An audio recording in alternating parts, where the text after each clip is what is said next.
Hello, everybody. I am joined by Scott and Jason from Flying Frog Productions, and today we're going to be having a bit of a chat about their latest Kickstarter. Hi, guys. Welcome to the show. Hey, hi. Good to see you. Yeah, it's good to see you guys too. So, Flying Frog Productions, you're probably best known for Shadows of Brimstone, and you've got a new Kickstarter up and running. So, can you maybe give us a little bit of an outline of what this project's going to entail? Sure, yeah. So the new Kickstarter is obviously for a Shadows of Brimstone project. It's called Shadows of Brimstone Adventures, and it's for basically two brand new standalone adventure sets for Shadows of Brimstone. Okay, now for anyone who hasn't seen Shadows of Brimstone before, would you maybe like to let them know what the world is and what they're going to expect from a game like this? Sure. So Shadows of Brimstone is basically a dungeon crawl game that's fully cooperative. And it basically, all the players take on the role of different heroes and go kind of diving into a dungeon and exploring, fighting creatures, going on missions. And it has a built-in campaign system, so you actually can keep your characters from game to game. You can build up experience, go up in levels. Each hero class has kind of some unique way that they play, and they've got like a skill tree, so as you go up in levels, you can choose new skills and kind of build your character as you go and sort of guide their development. There's a light role play aspect where you can level up and continue your character from game to game. But really, at its heart, it's a great dungeon crawl board game with a heavy miniatures element. So we really we love the hobby game. We grew up on Games Workshop stuff, and we were really excited to share our love of that with a new audience, which is people that know us for board games. So our board game audience suddenly were like, whoa, I have to assemble these miniatures. I can paint them. We're like, painting's very fun. Yeah. And all the time now we're hearing from people where they're like, oh, I bought some paints and I painted a miniature and it's so cool. And we're like, yeah. We also have a lot of people that will tell us or post on forums that, this game got me back into painting miniatures after a 20-year break. Yeah. So it's kind of cool to make that connection with people and to pull people into trying new parts of the more hobby end of the game. Well, I mean, like it's one thing I've discussed with people many times is that the hobby is not just playing games. There are many aspects to it. So you have the build, the painting, the playing, and even down to the research into games. Because I mean, like, people play games, and if something sparks their imagination, they're going to go off. They're going to watch documentaries. They're going to read posts and stuff all across the internet to find out about the world, the era, and that's something I always find really special. Now, this Kickstarter you're launching, it's a short Kickstarter, so people don't have a lot of time to jump in. Yeah. Right. We decided our last two Kickstarters, which were our only two Kickstarters, were a month each, and we thought for this one, maybe we would do it for a shorter time span.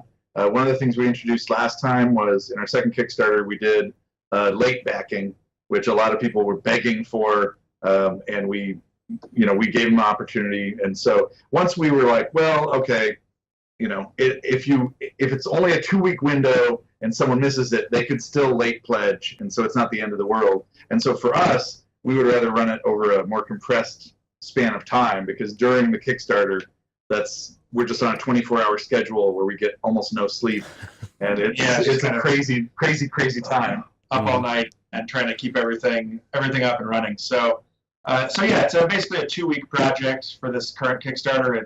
It launched last Saturday on the 23rd, and it basically runs through 2 weeks up until March 9th. Well, specifically 6 p.m. March 9th Pacific Standard Time. Okay.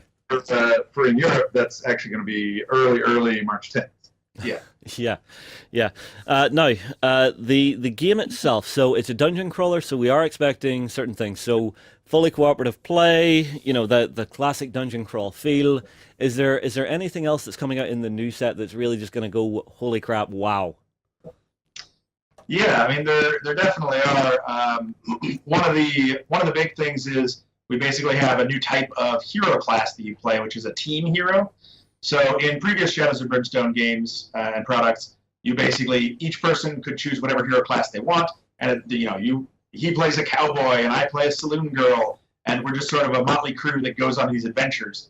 And with these two new sets, they're basically kind of condensed and make it so that you play as a team. So you're all playing Vikings or you're all playing conquistadors, but you have variations amongst them. So he might be playing a Viking Jarl, who's like a big chieftain with a heavy axe and a chainmail armor, and I might play like a Huskarl, who has like the bow as kind of an honor guard character with a sword and shield and a bow to get off quick arrows at enemies before charging into the fray.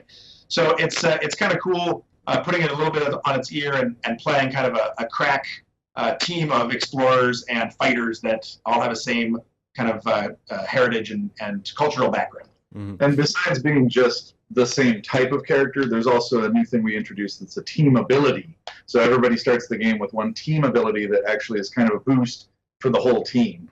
And it's a once per adventure thing. So there's like a deck of cards. So you can use these new heroes like Vikings or conquistadors mixed together with any of your old heroes. You can just mix them in and play one of those Motley Crue teams going to adventure together.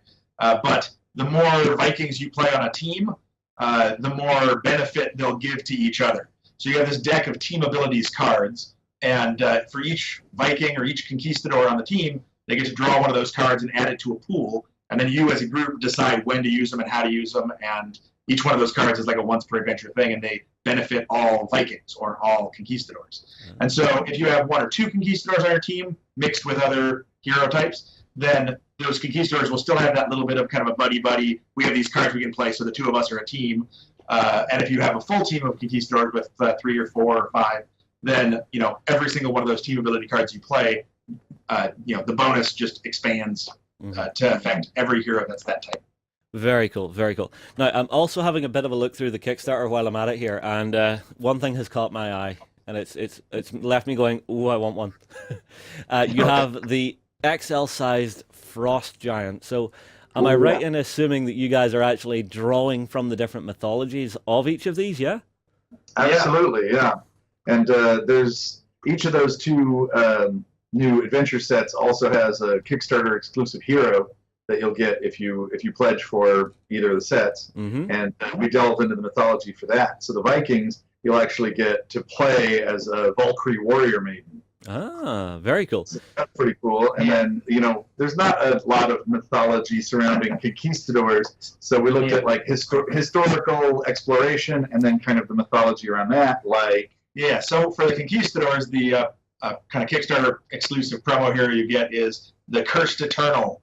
And he's basically one of Ponce de Leon's crew that found the Fountain of Youth and took water from it, consumed it to get immortality, but it came at a dark price. Basically, he has a ghost blade, and he's constantly withering away. So even though he lives forever, it's in kind of a state of torment. And so he has to cut down enemies with his ghost blade and sort of steal their soul and their life essence to keep himself refreshed.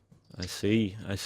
It sounds as if people are going to have a lot of cool adventures to play with, because I mean, like with the Vikings, you've got all the old sagas that you can, have a play and have a look at, and with the conquistadors, there's nothing wrong with looking at. I think it's Aztec culture, wouldn't it be?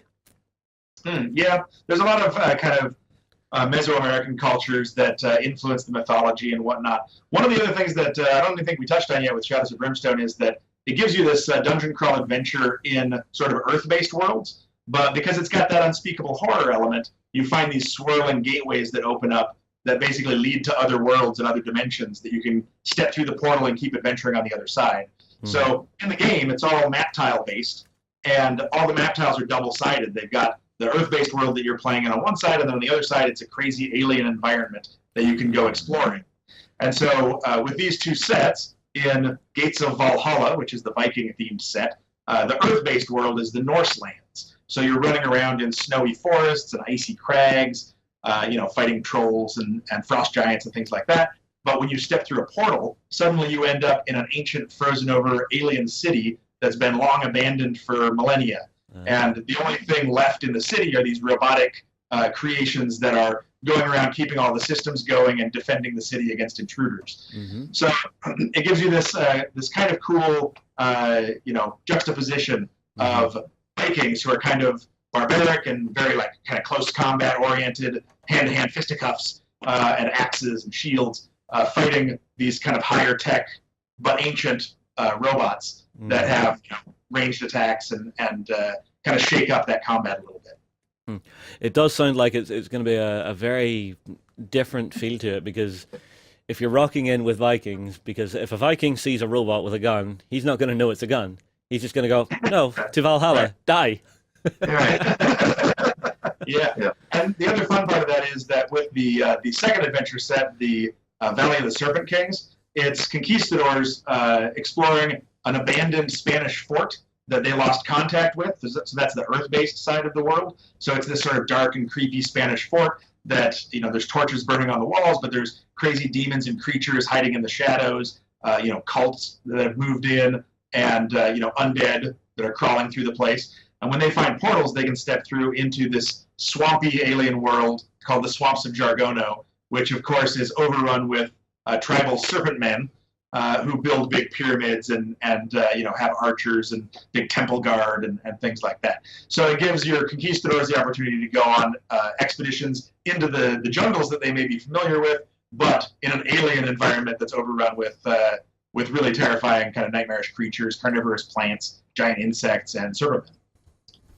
And the thing is that each of these different worlds, not just the alien worlds, but also the Earth-based ones, has a card associated with it, a world card. Mm-hmm. And so every time you're adventuring through the dungeon, and different encounter tokens that you flip over as you enter a new room, they'll show you what to expect. Like there's an encounter, and there's 2 doors in this room, or you're attacked by creatures, and there's a portal in this room.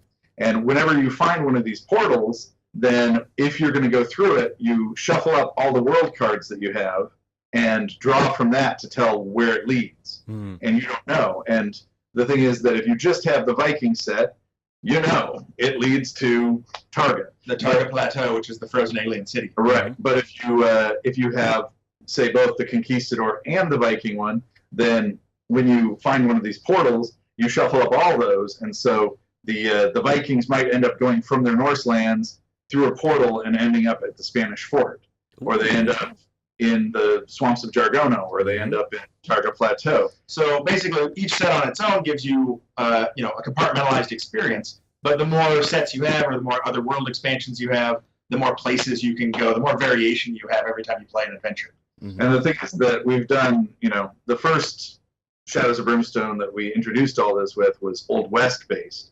And so you start in the American Old West, and it's this gritty cowboy, Clint Eastwood kind of Old West, but you end up exploring the mines, and you can find portals, and they lead to other worlds. Mm-hmm. And so we had 2 core sets of that, and then since then we've released a bunch of other world expansions with alien worlds on one side and more mine stuff on the other. And then our second Kickstarter we actually did, it was called Forbidden Fortress, and the Earth-based side starts in feudal Japan, and you're playing as samurais and traveling monks and ninja assassins and sorcerers. And you can go, the other world for that one was the Belly of the Beast, it was called. Yeah, so you find a portal that leads inside a giant living creature. So as you're exploring, they're all kind of living intestine-like hallways and big chambers of stomachs and things like that. And so all of these things work together. So if you have one, it's really fun.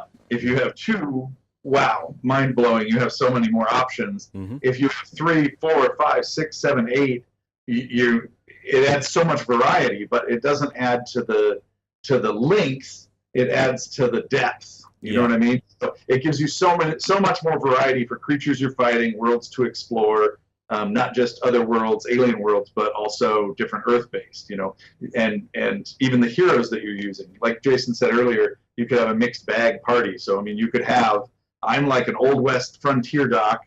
I went through a portal to Japan, and I hooked up with a samurai, and now the 2 of us went through, and we've met some Vikings, and now we're going to have a real adventure. Now it's a party. Now it's a party. Hey, it's not a party until the Vikings are there. That's right. Exactly. And, recently one of our backers during this Kickstarter actually said, I just came to the realization that Shadows of Brimstone is actually a Lego set for board gamers. Mm-hmm. It's kind of like that because, you can go so many ways with it. Mm-hmm. Now, I am seeing one more box that you haven't talked about here on the Kickstarter. Terran Strike Team. What is this? The Terran Strike Team. So that's an exclusive to the Kickstarter. at the Warlord level, and it basically, Tradera is one of the other worlds that we already came out with an expansion where your cowboys or your Vikings or whatever can go and explore this alien world called Tradera.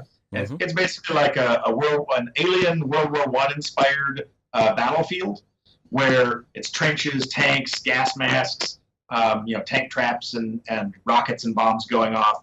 And there are these alien soldiers that are the inhabitants of that world that are kind of warring nations where they're in a constant state of war. And so when your group of heroes shows up, you're picking your way through the trenches and trying to accomplish whatever mission you were on, but being kind of hunted down by these patrolling alien soldiers at the same time.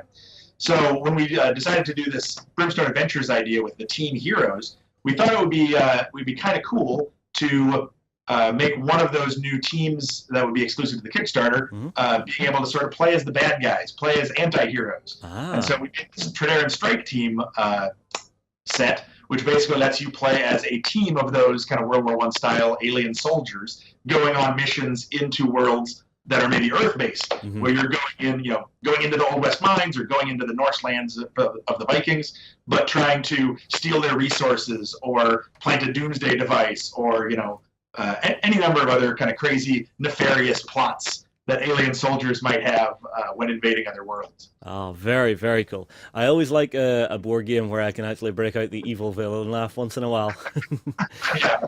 Now, last thing I want to touch on, the Kickstarter is actually doing insanely well. You guys are busting through stretch goals, and I see you have tons and tons more planned beyond where you're at. I mean, like, how far have you guys planned for this one to go?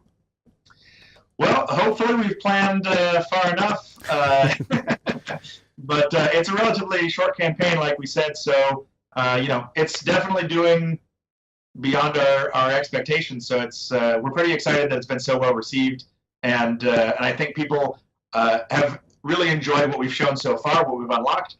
They've enjoyed the previews of stuff that's coming up, and I think they're really going to like the stuff that's even still secret. Ooh, yeah, secrets. In our previous Kickstarter, we actually showed like a huge amount of everything that could be unlocked. And on day one, people were super excited and they saw that. And then, day 4, day 5, it's like, well, we've already seen everything that's coming. Now, are we going to get there? And we really like doing this way better, where we just unveil like 3 or 4 at a time. And so every time people log in to check again, they're seeing like, oh, not only did we unlock a stretch goal, but we also revealed some new ones. And so it gives people something to discuss and get excited about. Yeah, it's a little bit of mystery and excitement over kind of revealing that next thing. Yeah, I can dig it. Okay, very, very last thing. If anybody is wanting to connect and hook up with you guys this year at like shows and events, are there any big ones you guys are planning to, have a presence at? Of course, yeah.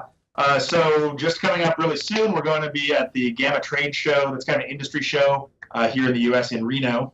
And then also, it's overlapping actually, Emerald City Comic Con in Seattle. And then, of course, Gen Con. We go every year, so we're going to have a big booth at Gen Con I think it's in August this year. Yeah, I think it's very start up. And then PAX West. PAX is Penny Arcade Expo. So PAX West is in Seattle as well. And then that's in, I think it's the last weekend of August, first weekend of September. And then finally, we rounded out with Dice Fest in October. Ah, I see. So you're staying on the American side of the pond. I couldn't tempt you to come across to maybe UK Games Expo or something. I'd really like to get together with you guys, maybe get a beer, get a game on. That sounds great. It does sound like a lot of fun. Well, now that you've invited us, I guess we'll have to come. I don't know if we'll make it this year, but maybe we can set something up. Oh crap! I'm gonna have their entire team crashing at my place. That's not for us, right? All right, well, guys, it has been an absolute pleasure to chat to you. It sounds like the Kickstarter is going great. Everybody out there, if you're curious about it, definitely get in and check it out, because Shadows of Brimstone, it's a fabulous game, one that's well worth checking out. Any last things you guys would like to add about the campaign or the game itself? Well, it's just been a lot of fun coming up with all this stuff, and then even more fun getting to see people's reactions to it when we unveil it. So far it's been a pretty wild ride. Yeah. And I would say, I'm really, really excited about these new miniatures. They're some of the best ones we've ever done.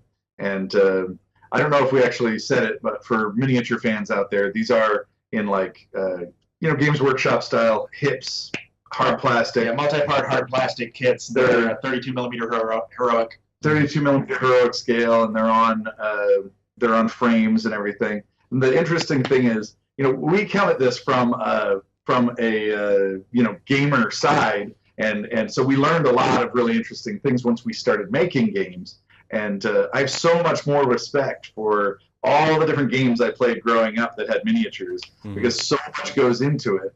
And we've gotten a lot better with our miniatures over the course of doing the different Shadows of Brimstone things by taking on more of the responsibility ourselves. So, for the latest rounds of things, we've been actually laying out every miniature, like showing every piece. We want this arm going this orientation. We want it connecting to the sprue right here. And when we started out, China, where we do manufacturing, they were doing a lot of those things. And it turns out you have to be really hands-on if you want to do a really good product, because China doesn't know, what makes a good orientation for or layout for the sprue, that kind of thing. Yeah, but I think these are going to be the best miniatures we've done yet, so we're pretty excited about it. All right, well, guys, you have me curious. I definitely want to see these whenever they hit production.